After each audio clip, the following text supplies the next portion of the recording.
കൊച്ചിയിലെ അമൃത വിശ്വവിദ്യാപീഠം ക്യാമ്പസ്.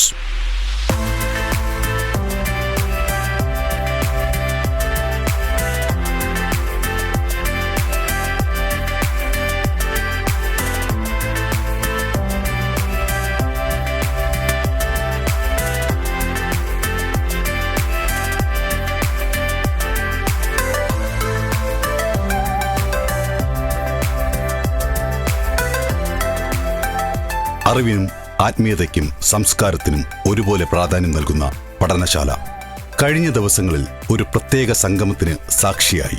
വിദ്യാർത്ഥികളും അധ്യാപകരും ഗവേഷകരും ആത്മീയ ആചാര്യന്മാരും ഒരുമിച്ചെത്തിയ വേദി ക്യാമ്പസിലെ ഓഡിറ്റോറിയത്തിൽ 2026 ഓഗസ്റ്റ് 10-11 തീയതികളിൽ രാമായണ മാസാചരണത്തിന്റെ ഭാഗമായി നടന്നത് രാമായണ സമീക്ഷ എന്ന ദ്വിദിന ദേശീയ സെമിനാർ.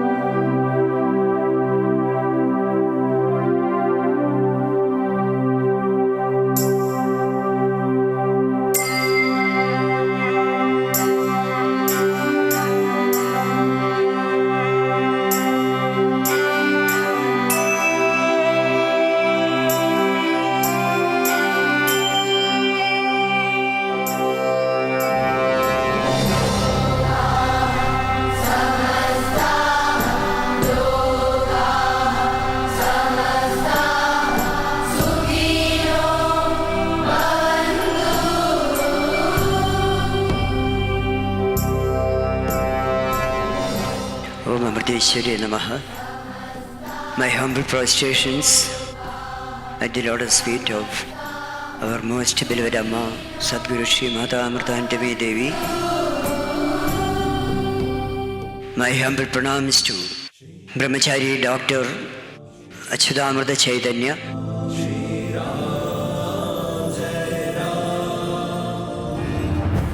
രാമായണം രാമായണേന ബോദ്ധവ്യം. രാമായണത്തെ രാമായണത്തിലൂടെ തന്നെ അറിയണം. അതറിയാനുള്ള ഒരു പ്രചോദനമാണ് ഇങ്ങനെയുള്ള സമീക്ഷ സെമിനാറുകളും രാമായണ മാസാചരണവും കലാപരിപാടികളും മത്സരങ്ങളും. രാമായണം അറിയണമെങ്കിൽ രാമായണം നമ്മൾ കയ്യിലെടുത്ത് ആസ്വദിക്കണം, അല്ലെങ്കിൽ രാമായണം പാരായണം മുഴുവൻ കേൾക്കണം, ശ്രദ്ധയോടുകൂടി കേൾക്കണം. വേദിയിലെ പ്രധാന സാന്നിധ്യമായി ബ്രഹ്മചാരി അച്യുതാമൃത ചൈതന്യ ഉൾപ്പെടെ രാമായണത്തെയും ഭാരതീയ വിജ്ഞാന പാരമ്പര്യത്തെയും വിവിധ തലങ്ങളിൽ പഠിക്കുകയും അവതരിപ്പിക്കുകയും ചെയ്ത പ്രമുഖർ പങ്കെടുത്തു.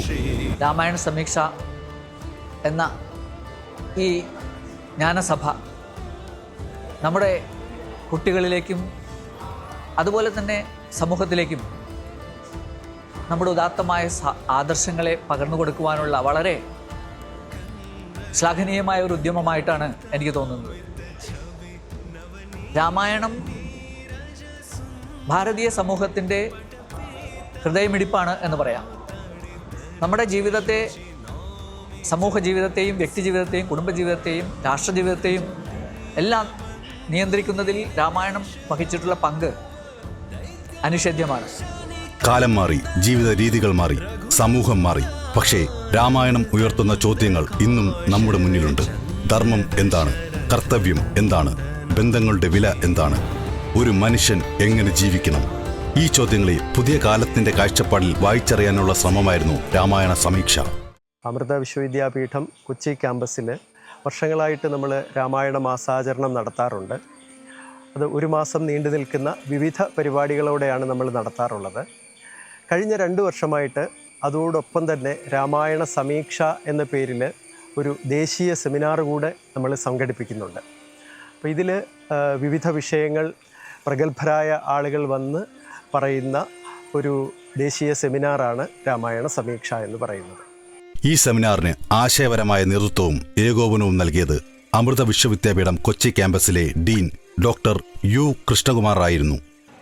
അമ്മ ധാരാളം സത്സംഗങ്ങളിൽ രാമായണ പാരായണത്തെയും ശ്രീരാമചന്ദ്ര ഭഗവാന്റെ ജീവിതത്തിൽ പകർത്താനുള്ള സന്ദേശങ്ങളെപ്പറ്റിയും ധാരാളം സംസാരിക്കാറുണ്ട്. ഇതൊക്കെ തന്നെയാണ് പ്രധാനമായിട്ടും പ്രചോദനം നൽകിയിട്ടുള്ളത്. അപ്പോൾ ഈ കഴിഞ്ഞ ഒരു 5 വർഷമായിട്ട് ഈ രാമായണ മാസാചരണത്തിൻ്റെ ഭാഗമായിട്ട് 2 ദിവസത്തെ ദേശീയ സെമിനാറും ഉൾക്കൊള്ളിക്കാറുണ്ട്. ഈ ദേശീയ സെമിനാറിനോടനുബന്ധിച്ച് മറ്റു കോളേജുകളിൽ നിന്നും വിദ്യാർത്ഥികളെ ക്ഷണിച്ചുകൊണ്ട് നല്ലൊരു പ്രശ്നോത്തരി, ഒരു ക്വിസ് കോമ്പറ്റീഷൻ നടത്താറുണ്ട്. ഈ രാമായണ സമീക്ഷ എന്ന ദേശീയ സെമിനാറിൽ സാധാരണ വളരെ പ്രഗത്ഭരായിട്ടുള്ള ഗവേഷകരും പ്രഭാഷണം ചെയ്യുന്ന രാമായണത്തെക്കുറിച്ച്, രാമായണത്തെ അധികരിച്ച് സംസാരിക്കുന്നവരും വളരെ പ്രഗത്ഭരായിട്ടുള്ള വ്യക്തികൾ അവരുടെ പ്രഭാഷണങ്ങളും പിന്നെ ചർച്ചയും പാനൽ ഡിസ്കഷൻ ഉൾക്കൊള്ളിക്കാറുണ്ട്. ഈ പ്രശ്നോത്തരി മത്സരങ്ങളിൽ പങ്കെടുക്കുന്നവർക്കൊക്കെ സമ്മാനം നൽകാറുണ്ട്. ഇതിന് പുറമേ കഴിഞ്ഞ 10-25 വർഷമായിട്ട് ഇവിടെ ക്യാമ്പസിലുള്ള ഹോസ്റ്റൽ സ്റ്റുഡൻസിൻ്റെ എല്ലാ ദിവസവുമുള്ള വൈകുന്നേരം ഭജനയിൽ, ഈ കർക്കിടക മാസത്തെ ഭജനയിൽ എല്ലാ ദിവസവും ശ്രീരാമസ്തുതികളും ഉൾക്കൊള്ളിക്കാറുണ്ട്.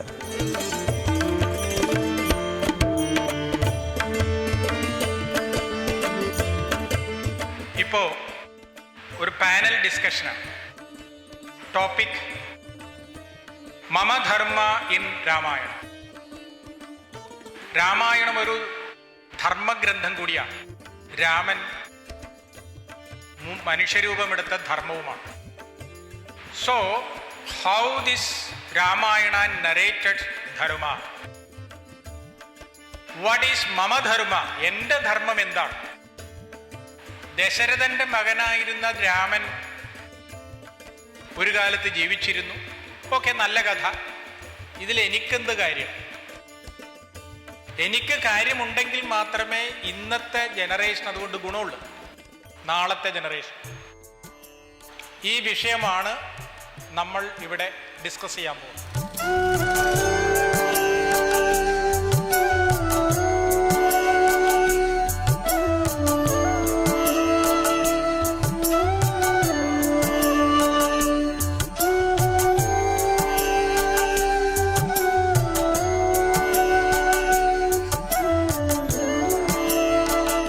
ഭഗവത്ഗീത ആരംഭിക്കുന്നത് ധർമ്മക്ഷേത്രേ കുരുക്ഷേത്രേ, ധർമ്മം എന്നുള്ള വാക്കിലാണ്, അവസാനിക്കുന്നത് മതിർമമ എന്നുള്ള വാക്കിലാണ്. അപ്പോൾ ഇത് തമ്മിൽ ചേർത്ത് വയ്ക്കുമ്പോൾ എൻ്റെ ധർമ്മം, ഇതിനെ ഏറ്റവും സിംപ്ലിഫൈഡ് ആയിട്ട് പറയുകയാണെങ്കിൽ ഞാൻ എന്ത് ചെയ്യണം, ഇതാണ് എല്ലാവരുടെയും പ്രശ്നം.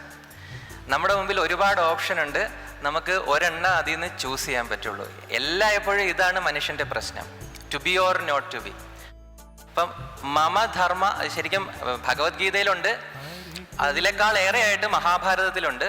അതിൻ്റെ തുടക്കമാണ് വാസ്തവത്തിൽ നമ്മൾ രാമായണത്തിൽ കാണുന്നത്. രാമായണത്തിലെ ഈ ചിന്തകൾ ഇന്നത്തെ ജീവിതവുമായി ബന്ധപ്പെടുത്തി ചർച്ച ചെയ്യുകയായിരുന്നു പാനൽ. രാമായണം എന്ന് കേൾക്കുമ്പോൾ തന്നെ നമുക്കറിയാം അത് ക്ഷേത്രത്തിൽ പാരായണം ചെയ്യുന്നതാണ്, അത് കഥയാണ്, അത്തരത്തിലുള്ളതാണ്. പക്ഷെ ഇവിടെ നടക്കുന്ന പരിപാടിയുടെ ഒരു പ്രത്യേകത, അതൊരു അക്കാഡമിക് ആയിട്ടുള്ള ഒരു വിഷയം എന്ന നിലയിൽ സ്വീകരിച്ചിരിക്കുകയാണ്. അതെങ്ങനെയാണെന്ന് ചോദിച്ചാൽ, രാമായണം വെറും കഥയല്ല, അത് മനുഷ്യ ജീവിതത്തിൽ ഓരോരുത്തരും ഫോളോ ചെയ്യേണ്ട ധർമ്മത്തെക്കുറിച്ചുള്ള പ്രതിപാദനമാണ്. അതോടൊപ്പം തന്നെ നമ്മുടെ ഭാരതത്തിൻ്റെ ദർശനം, ഈ ദർശനത്തിൻ്റെയും ധർമ്മത്തിൻ്റെയും അടിസ്ഥാനത്തിലുള്ള കഥാരൂപത്തിലുള്ള ഒരു ആഖ്യാനമാണ് രാമായണം. അത് സംബന്ധിച്ചുള്ളതായ ആധുനിക ദൃഷ്ടിയിലുള്ള പഠനങ്ങൾ, അത് എത്തിക്സ് ആൻഡ് വാല്യൂസ് ആണെങ്കിലും മാനവികതയാണെങ്കിലും അതുപോലെ തന്നെ പ്രകൃതി സംരക്ഷണമാണെങ്കിലും ഇതെല്ലാം തന്നെ ഒട്ടേറെ റിസോഴ്സ് ഉണ്ടെന്നുള്ളതാണ്.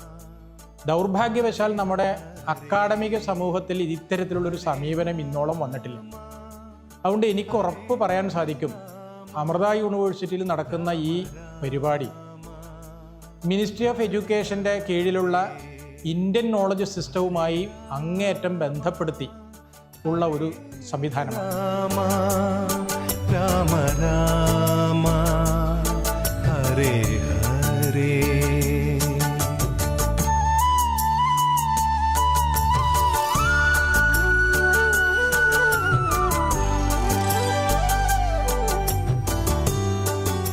വളരെ ഗംഭീരമായിട്ടുള്ള അല്ലെങ്കിൽ വളരെ ഗഹനമായിട്ടുള്ള ഒരു ആശയമാണ് മമധർമ്മം അല്ലെങ്കിൽ ധർമ്മം എന്ന് പറയുന്നത്. നമുക്കറിയാം, ആനി ബെസൻറ്റിൻ്റെ പ്രശസ്തമായ ഒരു തിസീസിൽ അവർ പറയുന്നത്, ഗ്രീസിന് എപ്രകാരമാണോ ബ്യൂട്ടി എന്ന പദം പരമപ്രധാനമായത്, മെസപ്പട്ടോമിയയ്ക്ക് സയൻസ് എന്ന പദം പരമപ്രധാനമായത്, അതുപോലെ റോമിന് നിയമം എങ്ങനെ പരമപ്രധാനമായി, അതുപോലെ ഭാരതത്തിന് പരമപ്രധാനമായി അല്ലെങ്കിൽ ദൈവദത്തമായി കിട്ടിയ ഒരാശയം, ഭാരതത്തിൻ്റെ ഭാഗധേയം നിർണയിച്ച ഒരു മഹത്തായ ആശയമാണ് ധർമ്മം. ഇത് ലോകത്തിൽ മറ്റെവിടെയും കാണാത്ത വിധം ഭാരതത്തിൻ്റെ എല്ലാ സാഹിത്യങ്ങളിലും ഈ ധർമ്മം എന്ന ആശയം വേരൂന്നി നിൽക്കുന്നു. പ്രത്യേകിച്ചും ഇതിഹാസ പുരാണങ്ങളിൽ ധർമ്മബോധം, ധർമ്മശാസ്ത്രം നിഴലിച്ച് നിൽക്കുന്നതാണ്. കൃഷ്ണ കൃഷ്ണ ഹരേ ഹരേ ഹരേ കൃഷ്ണ ഹരേ കൃഷ്ണ. രാമായണ സമീക്ഷയുടെ പ്രത്യേകത ഈ മഹാകാവ്യത്തെ ആത്മീയതയുടെയും ധർമ്മത്തിന്റെയും പരിധിയിൽ മാത്രം നിർത്തിയില്ല എന്നതായിരുന്നു. രാമായണവും ഇന്നത്തെ കോർപ്പറേറ്റ് കൾച്ചറും തമ്മിൽ എന്താണ് ബന്ധം? പേപ്പർ പ്രസന്റേഷനുകളുടെ ഭാഗമായി ഡോക്ടർ യു കൃഷ്ണകുമാറും ശ്രീ രാമസ്വാമിയും ചേർന്ന് രാമായണത്തെ കോർപ്പറേറ്റ് കൾച്ചറിന്റെ പശ്ചാത്തലത്തിൽ അവതരിപ്പിച്ച പ്രമേയം ശ്രദ്ധേയമായി. The concept is from the epic narrative to structured management framework. Why this study? So in day-to-day life, we face ethical dilemmas, crisis, and we have to make strategic decisions. And we deal with human emotions. So how do we deal with emotions? How do we behave? How do we maintain our relationship? How do we do complex delegation of authority and dynamic leadership? These are the main focus of this study. And the epic, so this epic is Adikavyam, as we all know. It's since ages we are learning Ramayana. So what are the management concepts that we learn out of it from individual cases? That is what this gap approaches. The methodology is, I am going to state one problem through one story and based on the resources, and I have taken quotes from Valmiki Ramayanam, Kamba Ramayanam and Tirukkural as well. So these are the main quotes that we are taking, and problem and textual context, where is it referred in Ramayana, how did the response go, what is the management lesson, and what is the reflection. That is what we are going to deal.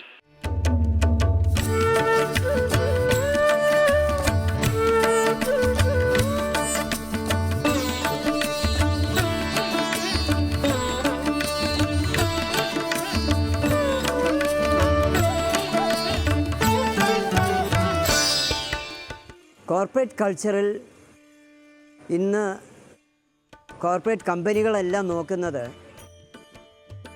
Intelligence quotients അഥവാ IQ മാത്രമല്ല.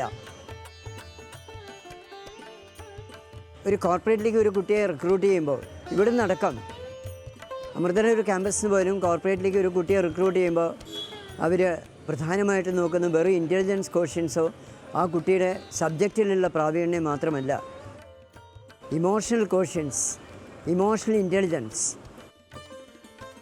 സംസ്കൃതത്തിൽ സംവേഗാത്മക ബുദ്ധി എന്ന് പറയും. ഇത് എങ്ങനെയാണ് ജീവിതത്തിൽ ഓരോ പ്രവൃത്തിയിലും ഇത് വ്യാപരിപ്പിക്കുന്നത് എന്ന് എല്ലാവരും നോക്കാൻ തുടങ്ങിക്കഴിഞ്ഞു. കോർപ്പറേറ്റ് കൾച്ചറിൽ ഇപ്പോൾ ഇമോഷണൽ ഇൻ്റലിജൻസിന്, സംവേഗാത്മക ബുദ്ധിക്ക്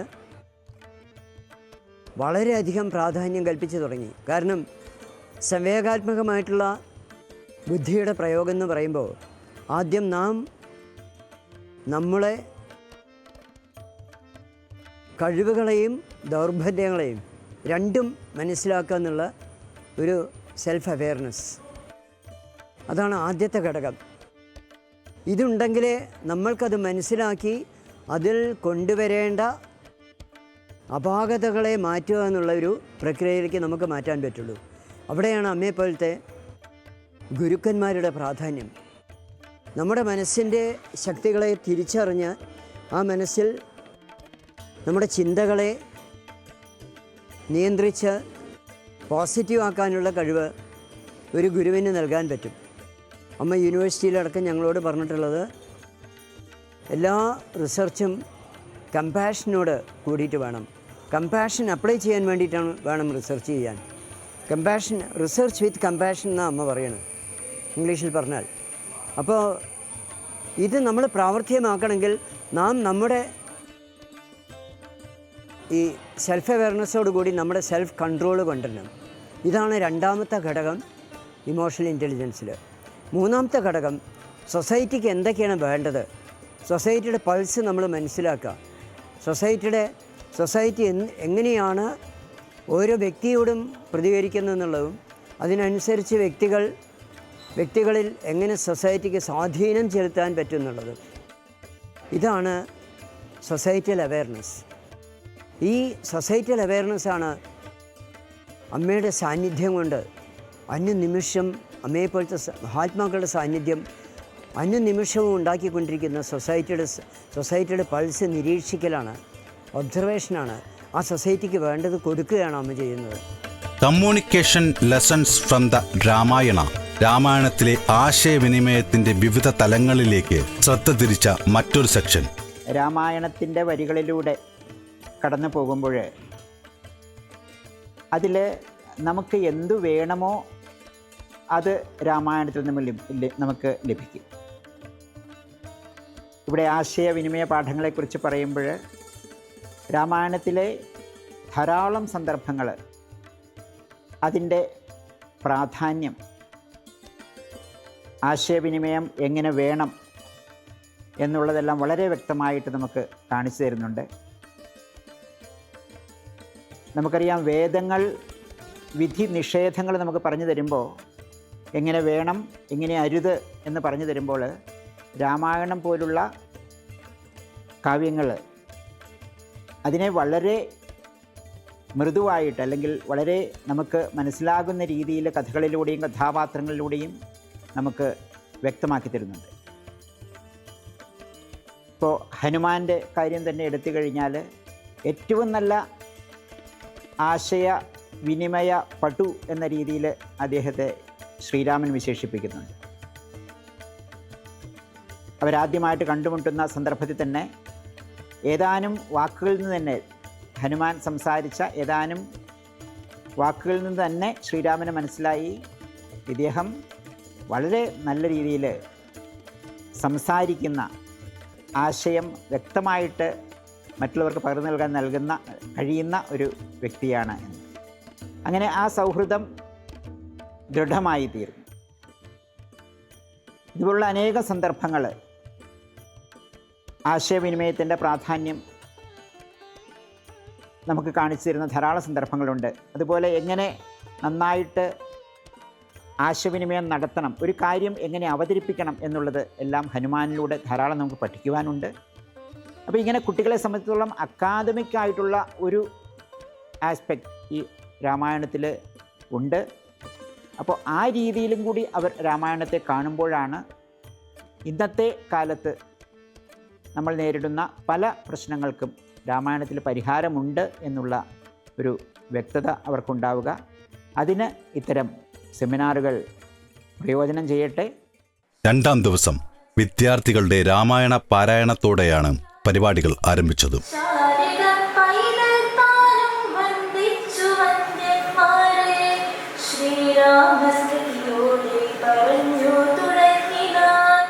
രാമ രാമ രാമ രാമ രാമ രാമ പാഹി മാം. രത്നസിംഹാസനേ രാമനെയും ചേർത്തു പത്നിയെയും വാമഭാഗേ വിനിവേശ്യ. വാമദേവൻ മുനിജാബാലി തുടർന്ന് പൂജ്യ സ്വാമിജി ശങ്കരാമൃതാനന്ദ പുരിയുടെ അനുഗ്രഹ പ്രഭാഷണവും നടന്നു. രാമൻ, ലക്ഷ്മണൻ, ഭരതൻ, ശത്രുഘ്നൻ, ഇവർക്കൊക്കെ ഹനുമാൻ, ഇവർക്കൊക്കെ പ്രത്യേക പൂജ. ഇതല്ല ജീവിതം.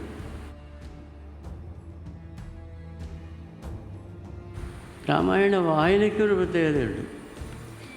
സാമ്രാജ്യ പട്ടാഭിഷേകം എന്ന് പറയും. എന്നുവെച്ചാൽ രാമായണം സമ്പൂർണ്ണ 18,000 ശ്ലോകങ്ങളാണ് രാമായണം. രാമായണം 24 തവണ വായിക്കും, അക്ഷരം തെറ്റാതെ. 24 തവണ വായിച്ചാൽ അത് രാമായണ സാമ്രാജ്യ പട്ടാഭിഷേകം എന്ന് പറയും. 124 തവണ വായിച്ചാൽ മഹാസാമ്രാജ്യ പട്ടാഭിഷേകം എന്ന്. വേറെ ആരാധനയൊന്നുമില്ല, വായന മാത്രം.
എല്ലാ കൊല്ലവും നമ്മളിവിടെ രാമായണ മാസാചരണ പ്രോഗ്രാമുകൾ നടത്താറുള്ളതാണ്. ഇക്കൊല്ലം നമ്മൾ നടത്തിയിരുന്നു. ഇക്കൊല്ലം അത് നാഷണൽ സെമിനാർ ഇട്ട് നമ്മൾ കുറച്ചുകൂടിയും ഒന്ന് എലാബറേറ്റ് ആയിട്ടാണ് നമ്മൾ നടത്തിയത്. ഇന്നലെ തന്നെ പ്രശ്നോത്തരി ഉണ്ടായിരുന്നു. വേറെ കോളേജിലെ പിള്ളേരും പാർട്ടിസിപ്പേറ്റ് ചെയ്തായിരുന്നു. അതേമാതിരി രാമായണ പാരായണം ഉണ്ടായിരുന്നു. നമ്മൾ പിള്ളേർക്ക് ഇത് വളരെ നല്ല വലിയൊരു അനുഭവമായിരുന്നു. ഒരുപാട് പിള്ളേർക്ക് ഇത് ചിത്രരചനയിലും രാമായണ പാരായണത്തിലും ഒരുപാട് അവസരങ്ങൾ അവർക്കൊക്കെ ചെയ്യാൻ കിട്ടി. നമ്മളിവിടെ ഹോസ്റ്റൽ സ്റ്റുഡൻസ് ആണ്. അപ്പോൾ നമുക്ക് എല്ലാ ദിവസവും ഇവിടെ ഭജൻസ് ഉണ്ട്. അമ്മയുടെ പാട്ടുകളാണ് നമ്മൾ പ്രധാനമായി പാടുന്നത്. അപ്പം രാമായണ മാസം സംബന്ധിച്ച് എല്ലാ ദിവസവും നമ്മൾ ശ്രീരാമൻ്റെയും ഹനുമാൻ സ്വാമിയുടെയൊക്കെ ഭജനയും നമ്മൾ ഉൾപ്പെടുത്താറുണ്ട്. അതേപോലെ നമുക്കിവിടെ പ്രോഗ്രാം വരുമ്പോഴും ഭജന പാടാനും ഹാർമോണിയം വായിക്കാനും തബല വായിക്കാനും ഒക്കെ സ്റ്റുഡൻസിനും അവസരമുണ്ട്. അപ്പോൾ ഇത് വലിയൊരു ഓപ്പർച്യൂണിറ്റിയാണ്. കാരണം വേറൊരു ക്യാമ്പസിലും ഇങ്ങനെയൊരു അവസരമില്ല. ഒരു തലമുറയിൽ നിന്ന് മറ്റൊരു തലമുറയിലേക്ക് അറിവ് കൈമാറുമ്പോഴാണ് ഒരു പാരമ്പര്യം ജീവിക്കുന്നത്.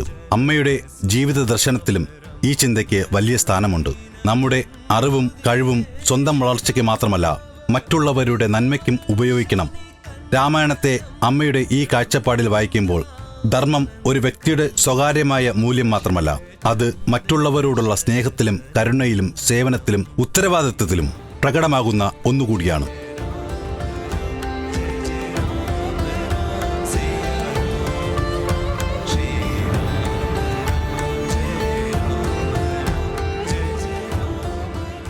രണ്ടാം ദിവസത്തെ പരിപാടികളിൽ വിദ്യാർത്ഥികളുടെ രാമായണ പാരായണത്തിനൊപ്പം ഭജനകളും രാമായണ പോസ്റ്റർ അവതരണവും നടന്നു. തുടർന്ന് രാമായണ മാസാചരണത്തിന്റെ സമാപന ചടങ്ങ്, സമ്മാനങ്ങളും മൊമന്റുകളും വിതരണം ചെയ്യലും വോട്ട് ഓഫ് താങ്ക്സ്, ശാന്തി മന്ത്രം, ദേശീയഗാനം എന്നിവയോടെ പൂർത്തിയായി.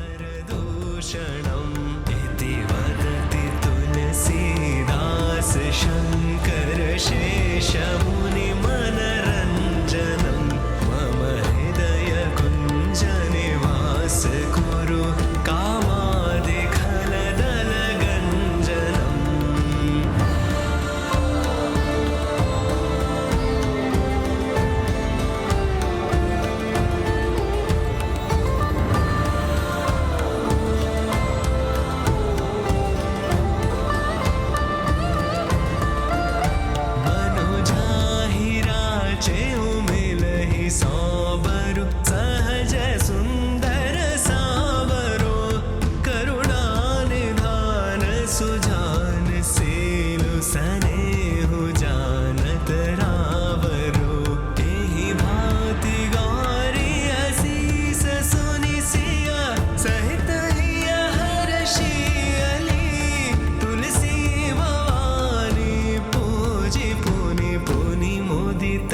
चली श्री राम राम जय राम राम जय जय राम राम सिया राम राम श्री राम.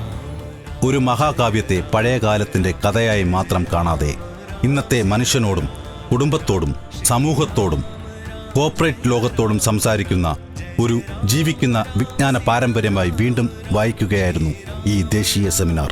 രാമായണ സമീക്ഷയിലൂടെ കാലാതീതമായ ഒരു മഹാകാവ്യം പുതിയ കാലത്തിൻ്റെ ഹൃദയങ്ങളിലേക്ക് എത്തുകയായിരുന്നു.